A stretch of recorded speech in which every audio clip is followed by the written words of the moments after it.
Hello बच्चों, मैं आपका आईडी सर लेकर आया हूँ आर्म्स एकेडमी डिजिटल चैनल पे नीट 60 डेज 60 इंपॉर्टेंट टॉपिक्स की सीरीज, जहाँ पे हम लोगों ने सबसे इंपॉर्टेंट टॉपिक था जो मॉलिक्यूलर बेसिस ऑफ इनहेरिटेंस, उसमें रिवीजन करवा ली है मैंने आप लोगों से। पूरी सारी टॉपिक की सारी इंपॉर्टेंट कंसेप्ट्स के वीडियो आ चुके। अब हम बात करने वाले हैं और एक ऐसा ही high weightage topic, that is principles of inheritance and variations. अब देखो, इस टॉपिक में को वेटेज भी ज़्यादा है, लाइक 6 7 8 क्वेश्चंस तो जनरली आते ही आते हैं। साथ में इसमें ना कुछ प्रॉब्लम टाइप ऑफ क्वेश्चंस भी आते हैं, जहां पे आपको कुछ सॉल्विंग भी करना पड़ता है। मैं इस चैप्टर के शायद 5 6 7 जितने बन सके उतने वीडियोस बनाऊंगा और आपका ये पूरा चैप्टर रिवाइज करवा कर लूंगा, क्योंकि इसका हर एक वीडियो हर एक क्वेश्चन है। एक वीडियो पे एक क्वेश्चन आ सकता है इसके। मैं आपको बता रहा हूं इसमें कि इसकी ये टॉपिक की या ये चैप्टर की पूरी सीरीज आपके बायोलॉजी के डिसाइडिंग फैक्टर्स बनने वाली है, क्योंकि इस चैप्टर पे हर साल आप पकड़ लो 7 क्वेश्चन तो आते ही, 7 8 क्वेश्चन आते हैं। और इसका मैं बता रहा हूं कि हर एक क्वेश्चन मतलब हर एक वीडियो है अपना, या हर एक वीडियो मतलब हर एक क्वेश्चन है। तो आज हम स्टार्ट करते हैं principles of inheritance and variations. हम इसी सीरीज को आगे बढ़ाकर लेकर जाएंगे। इसमें ही मैं अलग अलग चीजें दिखाता जाऊंगा आप लोगों को, और हम लोग पढ़ते रहेंगे। हाँ, देखो, जैसे हम लोगों को दिया गया है principles of inheritance and variation इस चैप्टर में, कि लाइक आप लोगों को मालूम है we are going to talk about the genetics. तो जेनेटिक्स जब बात करते हैं तो सबसे पहले जेनेटिक्स में like father of genetics, that is हमारे मेंडल साहब, ग्रेगोर मेंडल आते। हाँ, like he is called as father of genetics, experimental genetics और फादर ऑफ जेनेटिक्स बुलाते हैं हम इनको। क्यों बुलाते हैं? क्योंकि जब दुनिया को किसी को कोई आइडिया नहीं थी जीन्स क्या होती है, डीएनए क्या होता है, क्या नहीं होता, उस वक्त इन्होंने कुछ आउटस्टैंडिंग एक्सपेरिमेंट्स किए थे। कब से कब तक किए थे? 56 टू 63, ये 6 7 साल के टाइम पीरियड में उन्होंने जेनेटिक्स पे या मतलब बहुत बढ़िया एक्सपेरिमेंट किए थे, इसलिए हम उनको। और सबसे बुरी बात यह है कि इनके जो जेनेटिक्स के एक्सपेरिमेंट हुए थे, इनका इंपॉर्टेंस हम लोगों को उनके डेथ के कुछ सालों बाद पता चला। तब तक तो हम लोगों को इसकी आइडिया नहीं थी कि भाई इन्होंने इतना बड़ा काम करके रखा हुआ है जेनेटिक्स में। हाँ, अब आज जिसको हम जेनेटिक्स बुलाते हैं, उस वक्त इसको जेनेटिक्स बुलाते भी नहीं थे।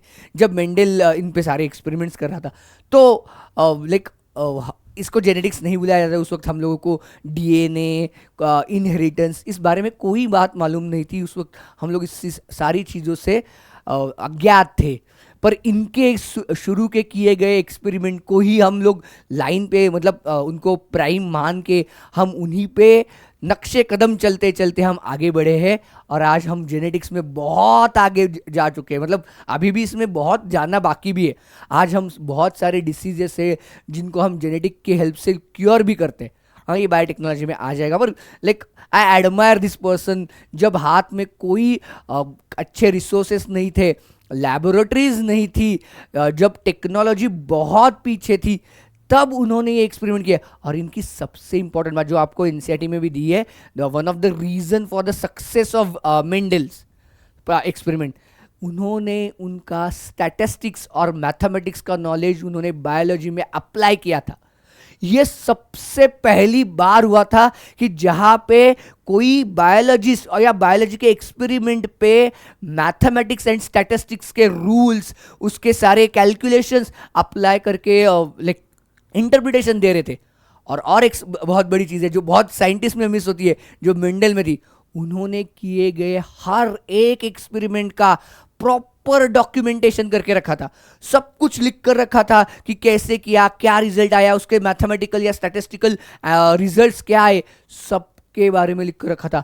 आज भी हम लोगों को वो गाइडलाइन बनती है, बराबर है। चलो, this was all about the genetics, थोड़ी सी हिस्ट्री भी बता दी, मुझे मालूम है कि अदरवाइज आप लोग सर हम लोग तो एनसीईआरटी पढ़ ही रहे, तो थोड़ा थोड़ा एक लाइक एक्स्ट्रा इन्फॉर्मेशन आपके लिए। तो उन्होंने क्या किया था, like he carried out the experiments on pisum sativum, इसको हम बुलाते हैं, पाइसम सटाइवम को बुलाते हैं garden pea plant. This is commonly known as garden pea plant और पाइसम सटाइवम। हाँ, गार्डन पी प्लांट पे किए थे। अब गार्डन पी प्लांट ही क्यों चूज किया, डू यू नो, लाइक ये इस पे क्वेश्चंस आते हैं, इसलिए मैं बता रहा हूँ, like why did like Mendel chose the garden pea plant only. तो दो चार बायोलॉजिकल रीजंस है, मैं मानता हूँ कि शायद उस वक्त के लिए, हाँ मतलब मैं एक बात कर रहा हूँ आज से ऑलमोस्ट 150 साल पुरानी बात कर रहा हूँ, तो उस वक्त शायद वो उनके लिए इजीली अवेलेबल था। पर उसके अलावा मतलब बहुत बाकी भी होंगे, पर इसको चूज करने में उन्होंने इतना अच्छा दिमाग लगाया। क्यों, like the reason was, first reason was it has very short life span. Garden leaf plant की या गार्डन पी प्लांट की जो लाइफ स्पैन होती है वो बहुत छोटी होती है, सो शॉर्ट लाइफ स्पैन। उसके बाद like it is bisexual. Bisexual है मतलब क्या, इसी का मतलब है इसमें क्रॉस एंड सेल्फ पोलिनेशन दोनों पॉसिबल है, एंड सेल्फ पोलिनेशन ये दोनों पॉसिबल है।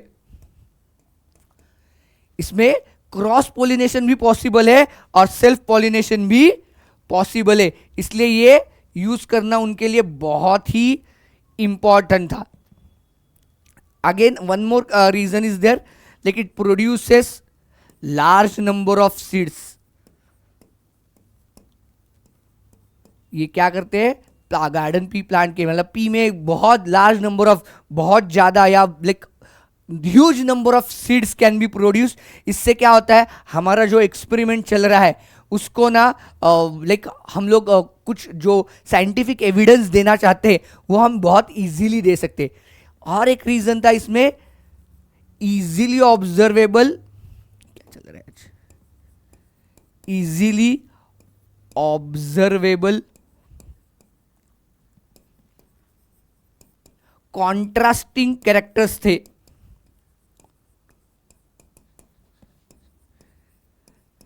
क्या होते हैं कॉन्ट्रास्टिंग कैरेक्टर्स, हम एक 5 मिनट में बताने वाला हूं आप लोगों को। इसमें गार्डन पी प्लांट में इजीली ऑब्जर्वेबल, जो नेकेड आई से इजीली दिख सकते थे, ऐसे कॉन्ट्रास्टिंग कैरेक्टर्स थे। ये like there were some of the reasons why garden pea plant was chosen by the Mendel. अब उन्होंने जब एक्सपेरिमेंट शुरू किए, सो उन्होंने क्या किया होगा, देखो लाइक ही, यहां पे अलग स्टार लगा रहा हूं, देखो ही चोज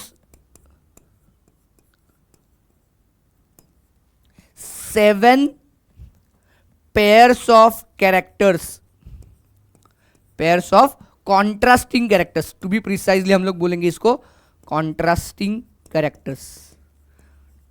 कौन से 5 मिनट में बताने वाला हूं, मैंने आप लोगों को बोला है। हाँ, ये क्या किया था उन्होंने, लाइक मेंडल जी ने, कि उन्होंने क्या किया, like he chose the 7 pairs of contrasting characters for the study. उन्होंने 7 पेयर्स है, कॉन्ट्रास्टिंग है तो पेयर में ही होगा ना, एक कॉन्ट्रास्ट मतलब एक पेयर बन जाएगी, तो उन्होंने 7 pairs ऑफ कॉन्ट्रास्टिंग कैरेक्टर्स को चूज किया था। ये बहुत ही इंपॉर्टेंट है। इसमें अब इसमें ना एक बहुत बार एक स्टेटमेंट बेस्ड क्वेश्चन आता है, मैं इसको ना अलग कलर से आपके लिए लिख कर रखता हूं, like Mendel selected 14 true breeding varieties, true breeding varieties. अब देखो 7 कॉन्ट्रास्टिंग, यहां पे हम लोग पीछे जाकर रखेंगे एक सेकंड के लिए। देखो 7 pairs ऑफ कॉन्ट्रास्टिंग कैरेक्टर्स, जो कैरेक्टर थे वो 7 थे, पर जो स्टडी के लिए पेयर्स निकाली वो 14 ट्रू ब्रीडिंग। अब ट्रू ब्रीडिंग का मतलब समझ लो क्या होता है, जब ये प्लांट है अपना, सपोज पी प्लांट है, सपोज उसका कोई एक कैरेक्टरिस्टिक, जैसे हम लोग अभी देखने वाले हैं कि मैं आपको सारी 7 के 7 कैरेक्टरिस्टिक्स बताने वाला हूं, पर एक उसमें से एक हम लोग मान लेते हैं कि हम height of a plant, same height, ऐसे ये एक कैरेक्टर पकड़ रहे, दिस इज वन कैरेक्टर, तो उसमें कॉन्ट्रास्टिंग क्या होगा, tall plant and dwarf plant, एक प्लांट बड़ा होगा, एक प्लांट छोटा होगा, बराबर है। अब उन्होंने क्या किया था, ये लाइक जब हर कैरेक्टरिस्टिक के लिए, मैं एक एग्जांपल दे रहा हूं which is applicable for the rest of the 6 pairs, okay उसमें उन्होंने क्या किया था, देखो उन्होंने अगर टॉल प्लांट सिलेक्ट किया है तो टॉल प्लांट के लिए, अगर डॉर्फ प्लांट सिलेक्ट किया है तो डॉर्फ प्लांट के लिए उन्होंने उसकी ट्रू ब्रीडिंग वैरायटी बनाई, मतलब उसी प्लांट में मल्टीपल जनरेशंस के लिए उन्होंने सेल्फ पोलिनेशन करवाया, उन्होंने सेल्फ पोलिनेशन का वही ऑफस्प्रिंग या वही प्लांट चूज किया जो पेरेंट के साथ कैरेक्टरिस्टिक दिखा रहा है, मतलब टॉल प्लांट से अगर टॉल प्लांट ही बना तो उनको ही निकाल, मतलब आगे चूज करना है, डॉर्फ प्लांट से डॉर्फ प्लांट आया तभी जाकर उसको हम सिलेक्ट करना है, उल्टा पुल्टा हो गया तो उसको डिस्कार्ड कर देना है। That makes the true breeding variety. True breeding variety का मतलब क्या होता है कि जिसका बहुत सारे जनरेशंस तक सेल्फ पोलिनेशन करवाया है और वही एक कैरेक्टरिस्टिक को स्टेबलाइज किया है, जिसको आज हम आगे जाकर जिसको हम लोगों ने होमोजाइगस वैरायटी बोला है या प्योर वैरायटीज बोला है, ट्रू ब्रीडिंग या प्योर भी बुलाते हैं इसको, बहुत बार इसको प्योर करके भी बुलाते हैं। हाँ, ट्रू ब्रीडिंग को हम प्योर ब्रीडिंग, ट्रू ब्रीडिंग को हम प्योर वैरायटीज भी बुलाते हैं। प्योर मतलब जो ट्रू ब्रीडिंग है, जिसका जीनोटाइप फिक्स है, जो है वही है, उसको ही हम लोग ट्रू ब्रीडिंग वैरायटीज बुलाते हैं। बात समझ में आ गई आप लोगों को? यहां तक क्लियर है? ये इसमें करेक्ट इनकरेक्ट स्टेटमेंट में आता है। Mendel chose 7 true breeding varieties, incorrect statement.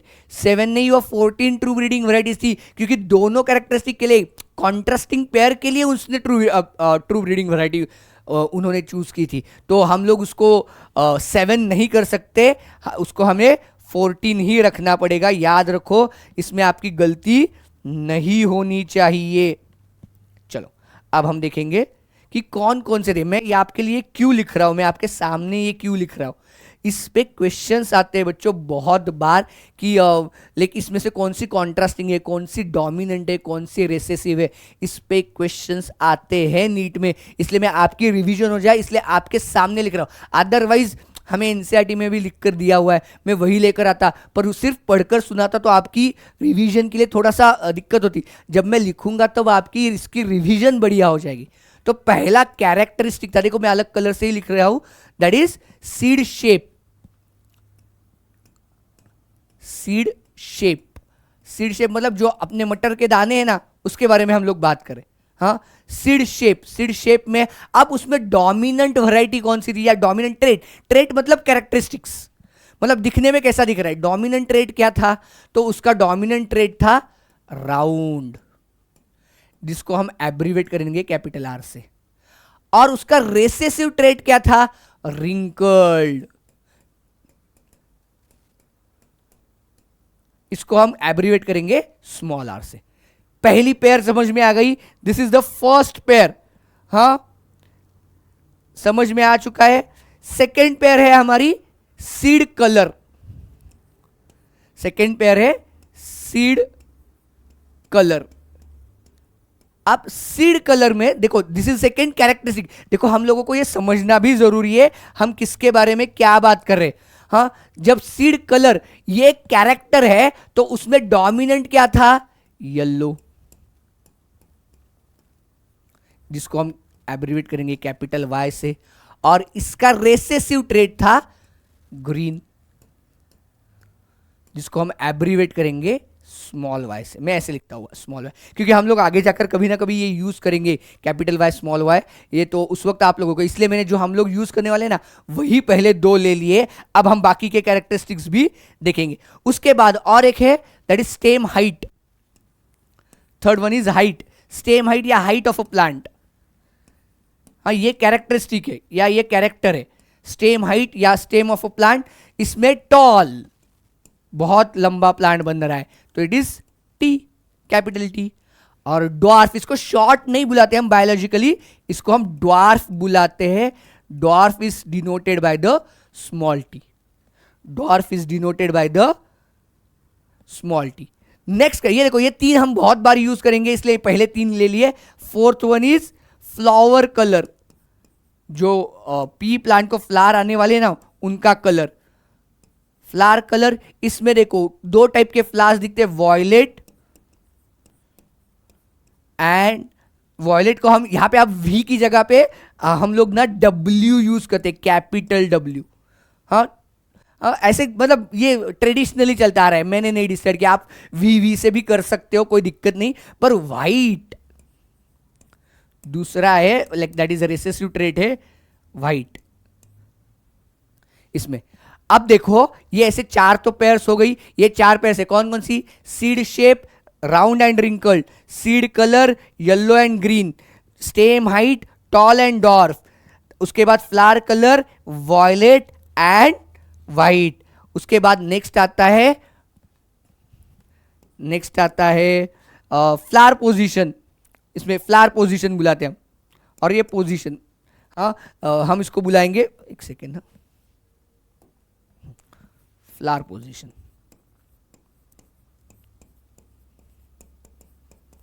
Flower position में one is axial and another one is, but obviously one is axial and another one is terminal. This is axial, capital A से दिखाएंगे, और terminal हम small ए से दिखाएंगे। देखो ये हो गई, अब दो ही बची है और दोनों के दोनों पॉड से रिलेटेड है, मैंने इसलिए उनको ना लास्ट में रखा है, इसलिए मैंने क्या किया है लास्ट में रखा है। इसमें 6 नंबर में आएगा पॉड शेप, पॉड मतलब जो हमारी मटर की शेंग होती है ना उसको बुलाते हैं हम पॉड शेप। इसमें क्या करेंगे हम, इसका होता है फुल डोमिनेंट वर्जन जो है, या डोमिनेंट जो ट्रेट है दैट इज फुल, एंड इसको कैपिटल आई से दिखाएंगे। And second one is constricted, next one is constricted, जिसको हम स्मॉल आई से दिखाते हैं। Pod shape full is dominant and pod like shape में recessive one is the constricted. And seventh and that is last one is pod colour है।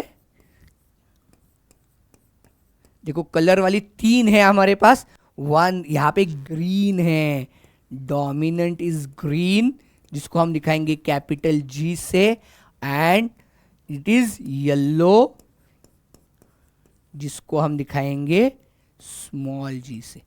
अब आप देखो यहां पे सिर्फ seed colour and pod colour में आप लोगों का लाइक रिवर्स है यहां पे, मतलब सीड कलर में dominant is yellow, recessive is green, pod colour में green is dominant, yellow is recessive. अब आप देखना आपके घर में जो मटर आता है, लाइक ये हमारे पास सीजन अभी तो चल रहा है, तो सीजन में आप लोगों ने बहुत बार मटर लाया होगा घर में, तो मटर कलर कौन सा होता है? पॉड का कलर ग्रीन होता है, बहुत कॉमनली देखा है आप लोगों ने, घर में आता है वो ग्रीन वाला ही आता है ना, आप येलो वाला थोड़ी लाते हो, ग्रीन वाला आता है।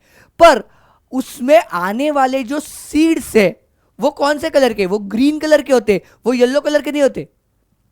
ऐसा क्यों? चलो कमेंट में बताओ मुझे, ऐसा क्यों होता है ये मुझे कमेंट में बताओ।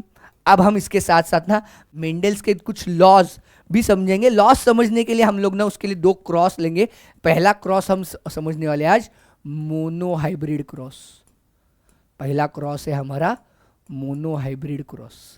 मोनो का मतलब 1, but obviously mono hybrid cross मतलब यहां पे when we are considering only 1 character, और इसको बोलेंगे भी कैसे? देखो आइदर 1 कैरेक्टर बोलो और पेयर ऑफ कॉन्ट्रास्टिंग ट्रेड्स बोलो।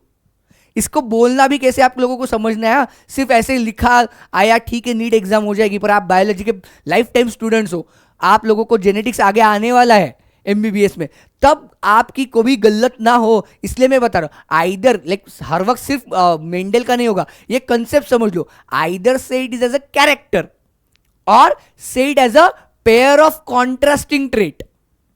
देखो कॉन्ट्रास्टिंग ट्रेट आएगी तो उसकी पेयर ही आनी चाहिए, और पेयर आई तो कॉन्ट्रास्टिंग ही आनी चाहिए, बराबर है। ये इसमें आप लोग ना कभी गलत मत करना। तो मेंडल ने इसमें कौन सा एक कैरेक्टरिस्टिक चूज किया था? That is height. अभी हम लोगों ने देखा ना स्टेम हाइट, तो अभी हम लोगों को मालूम है that is tall and dwarf. ये 2 हमारी क्या है? वैरायटीज है या पेयर ऑफ कॉन्ट्रास्टिंग ट्रेट्स है। सेम हाइट की जो कॉन्ट्रास्टिंग ट्रेट क्या है, टॉल एंड डॉर्फ। अब ये एक सेकंड के लिए हम समझ लेते हैं, ये मेंडल को मालूम नहीं था कि टॉल डोमिनेंट है या डॉर्फ डोमिनेंट है, उसको ये मालूम नहीं था। उसने सबसे पहले क्या किया, उसने पहले जितने प्लांट उसके पास टॉल थे इनिशियली और डॉर्फ थे, उनका प्योर ब्रीडिंग करवा, सेल्फिंग करवा कर उसने क्या करवाया कि उसकी प्योर लाइंस, मतलब गारंटेड कि इस प्लांट के कोई भी सीड आप सो करोगे, लगाओगे मिट्टी में, तो आपको टॉल ही प्लांट आएगा बिना कोई एक्सेप्शन। तो उसको उसने सेल्फिंग करवा के प्योर लाइन करवाई। सिमिलरली डॉर्फ प्लांट के लिए गया, उसका भी बहुत जनरेशन तक सेल्फिंग करवाया और उससे उसने क्या करवाया कि सारे डॉर्फ प्लांट आ जाए। अब उसने यहां पे मान लिया, देखो मेंडल को तो जीन वगैरह कुछ मालूम थी नहीं, तो उसने जब देखा था ना, मतलब उस वक्त जीन वगैरह ये कंसेप्ट ही नहीं थी, तो उन्होंने देखा था कि क्या हो रहा है, मैं अगर टॉल प्लांट के सीड्स लगाऊं तो टॉल प्लांट आता है। तो उन्होंने बोला कि यहां पे कुछ ना कुछ चीज है, ऐसे तो कुछ है जो पेरेंट से ऑफस्प्रिंग तक आ रहा है, इसकी वजह से इसकी हाइट कंटिन्यूअसली टॉल ही रह रही है, इसीलिए उसकी हाइट कंटिन्यूअसली क्या हो रही है, टॉल ही रही है। ये उन्होंने मान लिया था, बराबर है। तो उसको उन्होंने बोला था फैक्टर। आज जिसको हम जीन बुलाते हैं उसको मेंडल ने बुलाया था फैक्टर। ये इस पे क्वेश्चंस आते हैं, इस पे correct incorrect type of statement में क्वेश्चंस आता है फैक्टर एंड जीन के साथ। तो उन्होंने इसको फैक्टर बनाया। उन्होंने बोला एक सब्सटेंस है, एक फैक्टर है that gets inherited from the parent to the offspring, जिसकी वजह से उसके कैरेक्टरिस्टिक सेम दिखते, ऐसे उन्होंने बोला था। अब उन्होंने जो किया, जो एक्सपेरिमेंट, उसको हम ना थोड़ा सा कुछ इंपॉर्टेंट फॉर्म में सीखेंगे। तो उन्होंने एक पेरेंट प्लांट लिया, कौन कौन से पेरेंट होने चाहिए, बट ऑब्वियसली एक टॉल प्लांट पेरेंट होना चाहिए, जिसको आज हम जो डोमिनेंट कैरेक्टर है, जिसको हम डिनोट करते हैं कैपिटल टी। अब हम दोनों को कैपिटल टी ही क्यों मैं बता रहा हूं, क्योंकि इट इज प्योर, इसमें कोई हमें शक नहीं है, इट इज, इसका सेल्फिंग हुआ है और ये प्योर हुआ है, which was crossed with a dwarf plant small. देखो जैसे हमारा मोनोहाइब्रिड क्रॉस हो जाएगा, वैसे मैं आपको मेंडल का एक लॉ भी बताने वाला हूं। What I am going to do, Mendel ने 3 लॉ बताए, उसमें से एक लॉ मैं आप लोगों को बताने वाला। सो पेरेंट, जो सबसे पहला पेरेंट आया, उन्होंने क्या किया, capital T and small T, ऐसे 2 पेरेंट लिए। अब ये जो पेरेंट होते हैं उनके गैमिड्स बनते हैं। देखो इसके साथ साथ आएगा लॉ ऑफ सेग्रीगेशन भी, पहले आएगा लॉ ऑफ डोमिनेंस, दूसरा आएगा law of segregation. Monohybrid cross explains these 2 laws. देखो monohybrid cross explains the law of dominance and law of segregation. Monohybrid cross can not explain law of independent assortment. क्या होता है हम लोग next lecture में देखेंगे। पहले देखो अब इसके गैमिड्स बनाने मतलब देखो सपोज एक मिनट के लिए मान लेते हैं उस पी प्लांट में एक पेयर ऑफ क्रोमोसोम है, 1 पेयर ऑफ क्रोमोसोम है, बराबर है। एक मैटरनल होगी, एक पैटर्नल होगी, हमने सेल में पढ़ा है ये, सेल डिवीजन में। इसके बाद जब इसका मियोसिस होगा, दैट इज गैमिट फॉर्मेशन, तो वो एक पेयर क्या हो जाएगी, सेग्रीगेट हो जाएगी, बराबर है। मैं ऐसे एक है नहीं बता रहा हूं, आप लोगों को मालूम है लेकिन कितने क्रोमोसोम्स होते हैं। हाँ अभी मैं लेकिन एग्जाम्पल के लिए आपको ये समझाने के लिए, गैमिट फॉर्म होते हैं मतलब क्या होता है, जो 1 पेयर ऑफ क्रोमोसोम है जिसके ऊपर ये कैरेक्टरिस्टिक्स डिपेंडेंट है, ये जीन है, यही क्रोमोसोम है। मतलब हम लोग, आपको आगे आकर आएगा ना जीन एंड क्रोमोसोम वाला एक टेबल भी है, हाँ उसमें हम लोग क्या बोलते हैं, सपोज एक ही पेयर है तो एक पेयर के मैटरनल क्रोमोसोम पे सपोज कैपिटल टी वाला मतलब ये जीन है, और पैटर्नल पे भी कैपिटल टी वाली जीन है, बराबर है। तो अब जब गैमीट्स बनेंगे इनके, मैं देखो मैं आप लोगों को ना बहुत बार एक शॉर्टकट बताता हूं, जब ऐसे पेयर में आता है ना तो उसके बीच में एक लाइन ड्रॉ कर लो। जो लाइन ड्रॉ करने के बाद जो बच जाएंगे, दोज आर द गैमिट्स जो होंगे। अब देखो दोनों साइड पे, लाइन के दोनों साइड पे क्या है, आइडेंटिकल चीज है, तो यहां पे एक गैमिट बना कैपिटल टी, यहां पे दूसरा गैमिट बना स्मॉल टी। आप दो बनाओ फिर भी कैपिटल टी और स्मॉल टी आने वाला है, उसमें कोई वैरायटी नहीं आने वाली, तो मैं एक ही बार लिखता हूं। अब जब ये दोनों गैमिट्स एक दूसरे के साथ फ्यूज किए और उन्होंने जो प्लांट बनाया, हाँ अब ये जो गैमिट बने, उन गैमिट का जो फ्यूजन क्या है, इसको बुलाते हैं हम F1 generation, that is first filial generation. इसको क्या बुलाएंगे हम लोग, F1 जनरेशन, ये होगी ये कैपिटल टी। और जब ये प्लांट मेंडल ने सो किए, इसके सीड सो किए, तो उसको क्या मिला, 100% टॉल प्लांट्स। मतलब सपोज उसको ये एक्सपेरिमेंट करते वक्त ये पहला एक टॉल पैरेंट लिया, एक डॉर्फ पैरेंट लिया, उन दोनों का क्रॉस पोलिनेशन करवाया, क्रॉस पोलिनेशन करवाने के बाद उसके जो ऑफस्प्रिंग आए उनको उन्होंने सो किया, वही सीड्स को उसने सो किया और प्लांट्स के लिए वेट किया, मतलब प्लांट्स बढ़ने के लिए। तो उसने पाया क्या, देखो कि उसको मिला कि सपोज 2000 भी प्लांट बने, 4000 भी प्लांट बने, 100% प्लांट्स वेयर टॉल। भाई सोचने लगा कि यार टेक्निकली कैसे चाहिए था कि ये टॉल है, ये डॉर्फ है, सपोज इसकी हाइट अराउंड 7 to 10 फीट है मान लेते हैं, और इसकी हाइट 6 फीट है, तो उन दोनों के हाइब्रिड से बना हुआ प्लांट दोनों के बीच में आना चाहिए, बराबर है ना। टेक्निकली क्या एक्सपेक्टेड था मेंडल को कि दोनों के बीच में आना चाहिए, ये 10 है ये 6 है, तो 8 फीट के अराउंड प्लांट आने चाहिए, पर नहीं, उसको सारे के सारे प्लांट 10 फीट के मिले, इतने ही टॉल मिले जितना पैरेंट टॉल पैरेंट था, एक भी डॉर्फ के मतलब हाइट जैसा प्लांट नहीं मिला। तो वो सोचने लगा ऐसा क्या हुआ कि इन दोनों से आकर जो प्लांट बना वो तो 100% टॉल बने। तब उसने यहां पे आकर एक लॉ दिया, that is law of dominance. When a pair of allele, like दो कैरेक्टरिस्टिक्स और दो ट्रेड्स या दो लाइक एक एक पेयर में से दो अलील्स प्रेजेंट है, उसमें से जो अलील एक्सप्रेस करेगा उसको बुलाएंगे हम डोमिनेंट अलील, और जो अलील एक्सप्रेस नहीं करेगा और one will dominate over the other, जिसका एक्सप्रेशन होगा F1 जनरेशन में, F1 जनरेशन में जिसका एक्सप्रेशन होगा वही क्या बनेगा, डोमिनेंट बनेगा, वही कैरेक्टरिस्टिक क्या बनेगी। इसीलिए देखो टॉल को डोमिनेंट क्यों बुलाया गया, क्योंकि F1 जनरेशन में मतलब हेटेरोजाइगस, आज जिसको मैं हेटेरोजाइगस बता रहा हूं, मेंडल को ये मालूम नहीं था कि इसको हेटेरोजाइगस बनाएंगे बोलेंगे, पर उसने क्या बताया, pure tall plant when cross with a pure dwarf plant, और उनसे जो ऑफस्प्रिंग आ रहे वो 100% टॉल आ रहे। तो उसने बताया कि ऐसे कंडीशन में the characteristics that expresses will be the dominant character, the characteristic that suppresses will be the recessive character. तो यहां पे क्या हुआ देखो, उनको क्या पाया गया कि उन्होंने देखा कि सारे के सारे प्लांट टॉल प्लांट बने। अब उन्होंने इसी टॉल प्लांट को नेक्स्ट जनरेशन के लिए यूज करने के लिए सोचा, दैट इज इसका सेल्फिंग करवाया। सेल्फिंग करवाया मतलब देखो पी प्लांट है, सपोज इसको मेल और इसको फीमेल हम कंसीडर करते हैं इसी प्लांट को, हाँ, अब उसमें इस प्रोसेस को बुलाएंगे हम सेल्फिंग ऑफ F1, इसको क्या बुलाएंगे, सेल्फिंग ऑफ F1। ये प्लांट में ही यूज हो सकता है, बाकी एनिमल्स में हम लोग कभी सेल्फिंग ये वर्ड नहीं यूज कर सकते, वहां पे हम लोगों को क्रॉसिंग ये वर्ड यूज करना पड़ता है, सेल्फिंग नहीं पॉसिबल होता। देखो जितने F1 जनरेशन के प्लांट्स बने थे उनमें से एक प्लांट को मेल एक प्लांट को फीमेल उसने कंसीडर किया और उन दोनों का सेल्फिंग करवाया। जब सेल्फिंग करवाया तो ये दोनों पेरेंट्स बन गए। पेरेंट्स बने तो इनसे पहले क्या बनाने चाहिए, गैमीट्स बनाने चाहिए। गैमीट्स बनाने तो हम लोगों को मैंने ट्रिक क्या बताई, दोनों के बीच में लाइन ड्रॉ कर लो। अब इसमें देखो सिंपल एक टाइप के गैमीट नहीं बनेंगे, एक कैपिटल टी वाला गैमीट बनेगा, एक स्मॉल टी वाला गैमीट बनेगा, बराबर है। यहां पे भी क्या होगा, कैपिटल टी वाला गैमीट बनेगा, स्मॉल टी वाला गैमीट बनेगा, बना। अब ना एक में आपको इसको लिखने के लिए देखो हम इसको बोलते हैं F2 जनरेशन।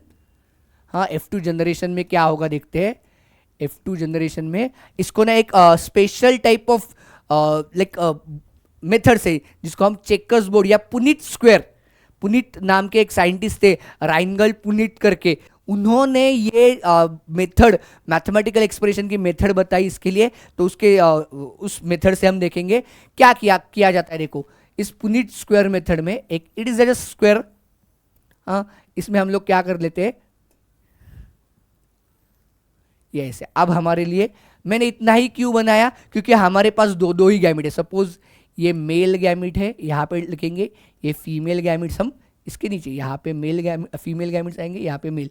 तो हमारे पास दो दो गैमिट क्या थे, पिछले स्लाइड पे जाकर देखो, कैपिटल टी स्मॉल टी, यहाँ पे भी कैपिटल टी स्मॉल टी है, तो मैं कहीं पे भी लाइक कैपिटल टी, यहाँ पे ये कैपिटल टी हुआ, ये स्मॉल टी गैमिट का गैमिट आया, ये कैपिटल टी, ये भी स्मॉल टी आया।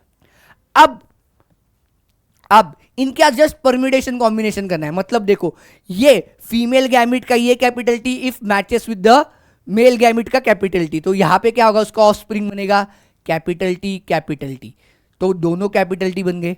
ये कैपिटल टी अगर इसके साथ मैच होता है तो ये बनेगा कैपिटल टी स्मॉल टी। ये याद रखो, आगे जाके डायहाइब्रिड क्रॉस में भी मैं इसका रेफरेंस देने वाला हूं आप लोगों को। ये कैपिटल टी इसके साथ मैच हुआ तो ये क्या हुआ, कैपिटल टी स्मॉल टी, और ये स्मॉल टी दोनों एक दूसरे के साथ आ गए। अब देखो ये इनके कॉम्बिनेशंस बन गए। जब इसके कॉम्बिनेशंस बनने के बाद देखा गया तो ये सारे प्लांट क्या थे, टॉल, ये भी क्या थे, टॉल, ये भी क्या थे, टॉल, और ये भी क्या, पर ये प्लांट क्या थे, ड्वार्फ, दैट इज शॉर्ट या डॉर्फ प्लांट थे। तो मेंडल ने जब F1 जनरेशन का सेल्फिंग करवाया तो उसको दिखाई दिया चार में से एक plant, that is 25% of a plants are dwarf original parent. जैसे ओरिजिनल पेरेंट कहां पे था, देखो यहां पे था ना ओरिजिनल पेरेंट, उसके से बीच में एक जनरेशन में आया ही नहीं डॉर्फ प्लांट, फर्स्ट जनरेशन में नहीं, वो डायरेक्टली सेकेंड जनरेशन में, और वो भी कितना, जस्ट 25%। कितना आता है, जस्ट चार में से एक, मतलब 25%। तब उसने उनको फिनोटाइपिक रेशियो और जीनोटाइपिक रेशियो में इसको हम लोगों को लिखना पड़ता है, जो हमारे एग्जाम के लिए भी जरूरी है और किसी भी जेनेटिक के एक्सपेरिमेंट के लिए। तो इसका फिनोटाइपिक रेशियो बनेगा, देखो फिनोटाइप मतलब क्या, जो आप लोगों को दिख रहा है, यहां पे दो ही फिनोटाइप दिख रहे हैं। कौन कौन से दो फिनोटाइप दिख रहे हैं आप लोगों को, tall is to dwarf, tall is to dwarf, कितने हैं, 3 टॉल है तो 1 डॉर्फ है। सो फिनोटाइपिक रेशियो इसका क्या बना, 3:1, इसमें 3:1 बना। अब इसका जीनोटाइपिक रेशियो देखो, जीनोटाइपिक मतलब ये कॉम्बिनेशन वाला सबका सेम दिख रहा है क्या, नहीं, जीनोटाइपिक रेशियो में हम लोगों को इनको जीनोटाइप, इनके कॉम्बिनेशन मतलब कैसे क्रोमोसोम्स अरेंज हुए, पेयर हुए, उसको जीनोटाइपिक रेशियो। अब देखो मैं जो लिख रहा हूं ना ये बहुत इंपॉर्टेंट है, इसके अलावा कभी लिखना है जीनोटाइपिक रेशियो में। पहला देखो homozygous capital T to heterozygous capital T small T to homozygous small T कितने हैं, कैपिटल टी वाले 1, कैपिटल टी स्मॉल टी वाले हेटेरोजाइगस कितने हैं 2, एंड स्मॉल टी वाले कितने हैं 1। सो इन F1 जनरेशन जहां पे मेंडेलियन इनहेरिटेंस फॉलो होता है वहां पे जीनोटाइपिक रेशियो आता है 1:2:1 एंड फिनोटाइपिक रेशियो आता है 3:1। ये आपको बहुत बार क्वेश्चंस में भी पूछा जाता है, डायरेक्टली ऐसे ही करके आपको क्वेश्चन आता है, तो इसको याद रखो कि कैसे सॉल्व करना है, बराबर है। अब तो मैंने ये बता दिया कि लाइक ये यहां पे निकाल कर दिखाया मैथमेटिकली। जब मेंडल एक्सपेरिमेंट कर रहा था तो वो टॉल प्लांट के बारे में ना like he was not confident कि सबका लाइक कैपिटल टी ही होगा। हाँ, he was not very much sure कि अरे यार ऐसे कैसे हो सकता है कि 3 तो प्लांट है तो तीनों का जीनोटाइप सेम है क्या, जीनोटाइप ऐसे बोलते नहीं थे पर तीनों में आने वाले फैक्टर सेम है क्या। तो उन्होंने इसके लिए एक मेथड निकाली है जिसको हम बुलाते हैं टेस्ट क्रॉस का पहले मतलब समझे। देखो हम लोगों को ये क्यों करनी है ये समझ लो पहले, सबसे पहले। हाँ, ये क्यों करनी है क्योंकि हम लोगों को जो F1 जनरेशन के बाद 3 टॉल प्लांट मिले वो उनके पास कौन से फैक्टर्स है, उनका जीनोटाइप क्या है ये मालूम नहीं है। तो उन्होंने क्या किया कि हम लोग क्या कर लेते कि इसको आइडेंटिफाई करने के लिए, हाँ इसको आइडेंटिफाई करने के लिए कि हम लोगों को पता चले कि ये बराबर है या होमोजाइगस है या हेटेरोजाइगस है, इसको देखने के लिए उन्होंने क्या करवाया कि उन्होंने डिसाइड किया कि हम लोग क्या करेंगे, एक स्पेशल टाइप ऑफ क्रॉस करेंगे, that is test cross. Test cross का मैं सिंपल डिफाइन कर देता हूं, that is like plant with unknown genotype, plant with unknown genotype, जिसका जीनोटाइप आइडेंटिफाई करना है, unknown genotype is crossed with, it is mandatorily recessive parent,